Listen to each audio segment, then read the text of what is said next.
Hello, Ben. Nakahiga na tayo pero sasagot pa rin tayo. Medyo sumasakit yung tahi ko ngayon. Ang dami natin kinontent. Okay.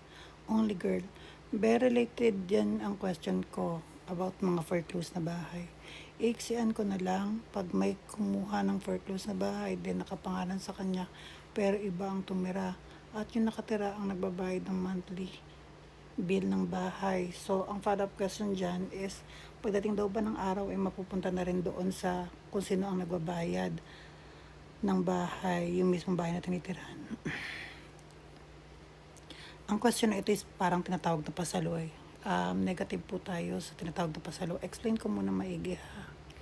May mga taong nagbibenta ng bahay, tapos may monthly pa sa pag-ibig. Ang ginagawa nila is pasalo. Ano ibig sabihin na pasalo?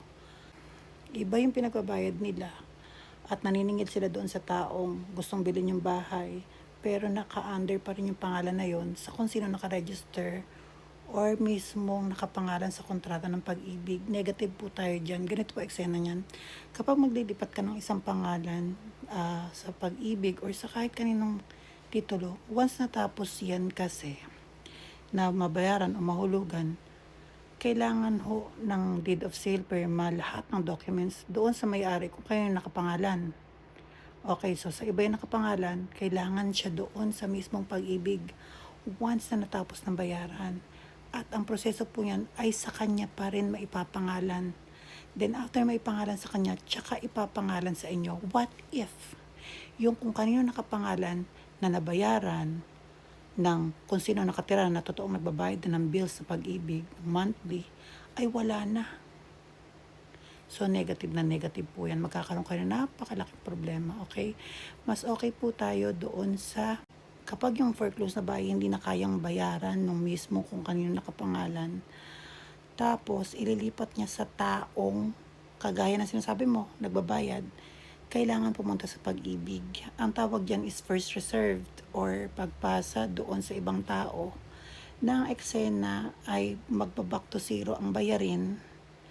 Tapos yung taong kung kanino nabayaran ay mabablock sa pag-ibig. Hindi na makakabili or makakabid sa pag-ibig. Sa ganyang proseso, magbaback to zero pero mapapangalan yon doon sa napasahan. No, ganyan ang eksena na dapat ginagawa. Mali po yung salitang pasalo dahil kahit sa ang proseso po ay kung kanino nakapangalan, hindi yun mapapalitan basta-basta nasa loob porket ikaw nagbabayad. Kailangan pa rin ang tunay na may-ari bago maipasa doon sa pagpapasaluhan. At walang salitang pasalo. Okay? So, bibigyan kita ng isang tip kung sakaling medyo baka matakot kayo. Kayo yung nakatira at magbabayad ha. Kung ganyan ang eksena at hindi nyo naman kilala yan nagbenta, nagpasalo, kung ang eksena ay balang araw, pag natapos yung bahay, sabi natin 10 years or 20 years pa, ay may chance na hindi nyo na makita. Mas maganda mabayaran nyo na ng maaga. At mag-ingat kayo dahil sa kanya pa rin yan nakapangalan after nyong mabayaran ng buo. Dapat meron kayong pag-uusap sa attorney or sa barangay, nabayad nyo na yan, napasalo na kailangan na lang mapunta sa pangalan niya, then itatransfer sa inyo. Okay, so dagdagan ko na rin ang tip natin na kapag naka-transfer na yan sa pangalan niya, wala naman ng capital gains tax yan. Ang pag-ibig ay walang capital gains tax. What is capital gain tax?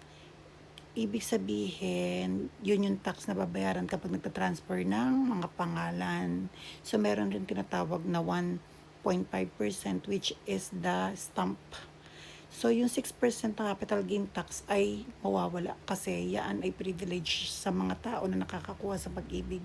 Pero ang mahirap dyan is once na transfer sa kanya yan at this tax nga lang ang babayaran niya at itatransfer sa inyo, doon kayo magbabayad ng capital gains tax.